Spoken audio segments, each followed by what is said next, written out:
Chuvas fortes, repentinas, provocam resgates e evacuações no norte da Espanha. Os serviços de emergência responderam a mais de 120 chamadas para resgates e evacuações, de acordo com fontes locais. Pelo menos 20 litros de chuva por metro quadrado caíram em apenas 15 minutos no domingo, provocando inundações repentinas na província espanhola de Zaragoza e deixando veículos presos. De acordo com uma emissora local, moradores de várias cidades ficaram presos em suas casas quando chuvas repentinas sobrecarregaram ruas e sistemas de drenagem. As áreas mais atingidas incluíram Cuarte, Cadrete e Maria da Huerva, onde os serviços de emergência responderam a mais de 150 chamadas para resgates e evacuações. A mídia local informou que bombeiros e equipes de proteção civil trabalharam durante a noite para ajudar os presos, enquanto as inundações também afetaram cidades na região da Valência, onde até 57 litros caíram em 35 minutos. As operações de limpeza começaram nesta segunda-feira com equipes do Departamento de Obras Públicas usando maquinário pesado para limpar os escombros e reabrir estradas bloqueadas. Os bombeiros também realizaram resgates em Castelão, onde uma pessoa presa em um veículo foi puxada para um local seguro, enquanto outros carros estavam lutando para navegar pelas ruas alagadas. Moçambique alertou para o risco alarmante do desmatamento e degradação acelerada dos solos na África Austral. E devido a esta situação, pelo menos 800 mil quilómetros quadrados da floresta de Miombo estão perdidos desde 2000, pedindo esforços coletivos para travar o desflorestamento. O desmatamento e a degradação dos solos estão a acelerar a um ritmo alarmante. Desde o ano 2000, o ecossistema de Miombo perdeu cerca de 800 mil quilómetros quadrados, uma área superior à superfície total de Moçambique. Esta não é apenas uma estatística ambiental, é sim uma ameaça direta à prosperidade, à saúde e futuras gerações da região, disse o secretário de Estado da Terra e Ambiente de Moçambique. Ainda o responsável acrescentou que a região enfrenta uma crescente desertificação e degradação da terra, enquanto crescem as zonas áridas com consequências gravíssimas que incluem a perda de solos produtivos com salinização e desestruturação física, que os tornam impróprios para a agricultura, impactos ambientais severos, incluindo desequilíbrio ecológico e perda de biodiversidade. Segundo o referido secretário de Estado, estes desafios surgem numa altura em que 75% das terras africanas já são classificadas como áridas ou semiáridas, com previsões de expansão entre 5% a 8% até 2080. Moçambique pediu ainda uma aposta na conservação e uso racional dos recursos florestais para manter os benefícios econômicos, sociais e ambientais, adaptando técnicas de maneio a ambientes secos que possuem ecossistemas frágeis, incluindo o plantio de espécies resistentes à seca, a conservação da água, combate à erosão e envolvimento das comunidades locais. A floresta de Miombo cobre 2 milhões de quilómetros quadrados e garante a subsistência de mais de 300 milhões de habitantes de 11 países da África Austral, incluindo pastagens tropicais e subtropicais, moitas e savanas. Pelo menos 22 pessoas foram mortas e mais de uma centena feridas na resposta violenta às manifestações em Madagascar. Anunciaram as Nações Unidas, com com o Alto Comissário para os Direitos Humanos a mostrar-se hoje chocado com os acontecimentos. Entre as vítimas encontram-se manifestantes e transeuntes mortos por membros das forças de segurança, mas também outras pessoas mortas durante os episódios de violência e os saques generalizados que se seguiram, perpetrados por indivíduos e gangues sem ligação aos manifestantes, detalhou o Alto Comissariado em comunicado. O Alto Comissário Volker Turk afirmou ainda estar entristecido pelas perdas de vidas humanas e pelas agressões às pessoas ocorridas durante as manifestações.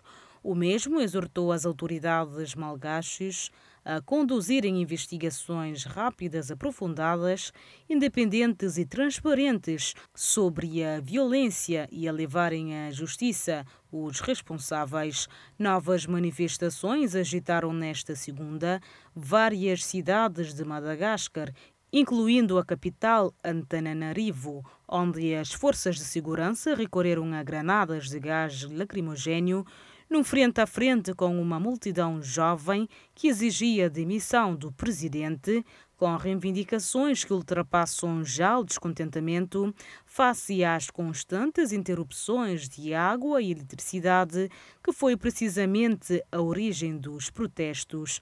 O Alto Comissariado indicou que as manifestações pacíficas começaram na capital em 25 de setembro, mas que as forças de segurança intervieram com força desnecessária, lançando gás lacrimogéneo, agredindo e detendo os manifestantes.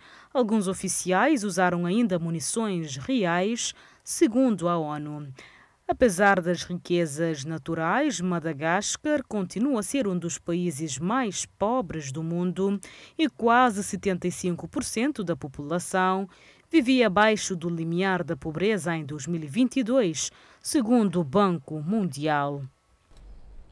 Pelo menos 4 mortos e mais de 70 feridos num ataque russo em Kiev.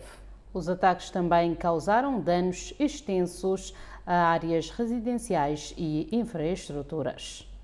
Pelo menos 4 pessoas morreram e dezenas de outras ficaram feridas quando a Rússia lançou uma das suas maiores ofensivas noturnas contra a Ucrânia. De acordo com a Força Aérea da Ucrânia, a Rússia disparou 595 drones e iscos, além de 48 mísseis. As defesas aéreas interceptaram 566 drones e 45 mísseis, evitando uma destruição maior. Os ataques também causaram danos extensos a áreas residenciais e infraestruturas. O presidente Volodymyr Zelensky afirmou que o ataque visou várias regiões, incluindo Zaporizhia, Sami e Odessa. O Ministério do Interior da Ucrânia relatou que pelo menos 70 pessoas ficaram feridas e mais de 100 locais civis foram danificados em todo o país. Também o presidente da Rússia promulgou um decreto que determina o recrutamento de 135 mil russos para realizarem já o serviço militar. Embora as autoridades de Moscovo tenham esclarecido que estes não serão destacados para terreno ucraniano. A medida, semelhante a outras aprovadas de forma recorrente 2 vezes por ano, incide sobre cidadãos entre os 18 e os 35 anos que ainda não sejam reservistas. Neste caso, o recrutamento abrange o período entre 1 de outubro e 31 de dezembro do corrente ano 2025, segundo a nota oficial da Rússia. E em Portugal, várias pessoas foram internadas no Hospital de São João, no Porto, com legionela. A Record foi saber mais sobre esta doença, em que todos os anos há perto de 200 casos em Portugal. 3 pessoas terão dado entrada no Hospital de São João, no Porto, durante o fim de semana com infecção por legionela. Já na terça-feira à tarde, mais 3 casos, com suspeitas que também se vieram a confirmar. Todos tinham a bactéria que causa a doença e que é potencialmente grave, mas tratável quando diagnosticada precocemente. É uma bactéria que provoca uma pneumonia atípica grave. Normalmente há uma outra forma mais ligeira provocada por esta doença que é chamada febre pontia, que normalmente é parecida com uma gripe. O mais relevante, mais grave, é a pneumonia por Legionella pneumófila, é essa a designação. Onde é que ela está? Normalmente está em meios aquáticos, em ambientes aquáticos, sistemas de ar-condicionado, torres de refrigeração, águas paradas, fontes naturais, com dispersores, spas, jacuzzis, piscinas sem manutenção. Esta bactéria desenvolve-se bastante em temperaturas que rondam entre os 20 e os 40 graus e dessa forma provoca aerossóis. Esses aerossóis dispersos, uma vez inalados, vão provocar esta doença grave, por vezes, e que tem um período de incubação de 2 a 10 dias. E só dessa forma, ou seja, não há contágio de pessoa a pessoa, nem há situações de pela ingestão de água, não existe essa situação em termos de contaminação. Em Portugal, todos os anos surgem cerca de 200 casos. Os 6 recentes do Distrito do Porto estarão ainda sob investigação, mas não há evidências até ao momento de qualquer relação ou contacto entre eles.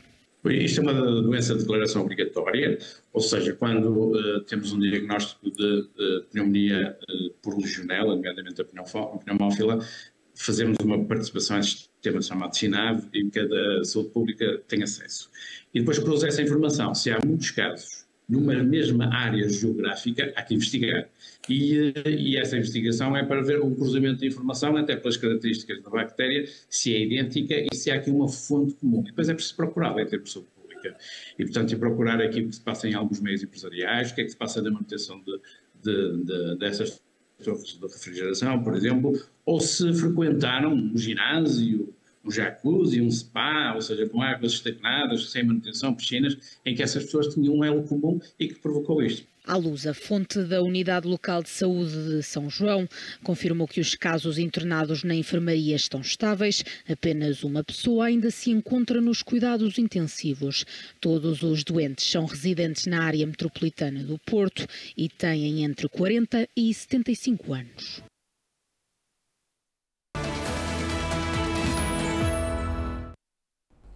Um ataque com mísseis dos rebeldes Houthis do Iêmen incendiou um navio do Golfo de Aden nesta segunda-feira, disseram os militares da França e do Reino Unido. Confira esta e outras notícias no Giro pelo Mundo.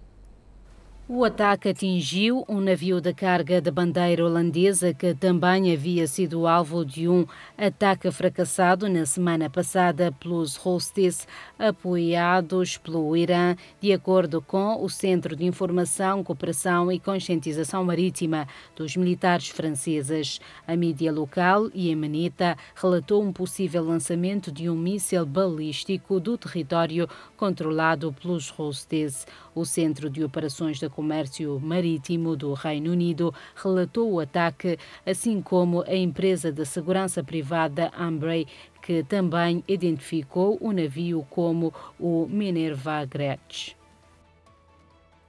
73 crianças e 22 adultos morreram por fome e doenças nos últimos 40 dias no campo de deslocados perto de Al-Fashir, capital de Darfur do Norte, cercada pelas forças paramilitares, informaram autoridades locais. Alertam para o contínuo deteriorar da situação humanitária e da segurança, denunciando uma ausência quase total de serviços básicos, principalmente água e comida, especialmente para famílias deslocadas que não têm acesso às cozinhas comunitárias que deixaram de funcionar devido à falta de financiamento. Segundo a célula de emergência local, perdem-se mais de 8 vidas por dia sob estas condições catastróficas.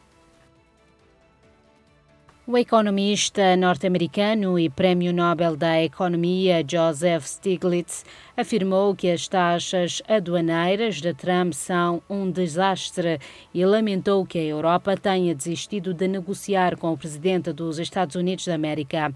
Defendeu que é realmente importante que a Europa não ceda. O economista salientou também que as decisões tomadas pela administração Trump desde a tomada de posse em janeiro representaram uma reviravolta de 180 graus na tradição económica norte-americana, com políticas anti-globalização, cortes de impostos para os ricos e um abrandamento da supervisão institucional que, na sua opinião, causaram instabilidade tanto interna como externamente. O agricultor Alexander Chuzov ganhou o reconhecimento ao produzir uma abóbora que pesa quase 1 tonelada, premiada como a maior já registada na Rússia. A abóbora é tão pesada que foi necessário um guindaste para transportá-la até à balança.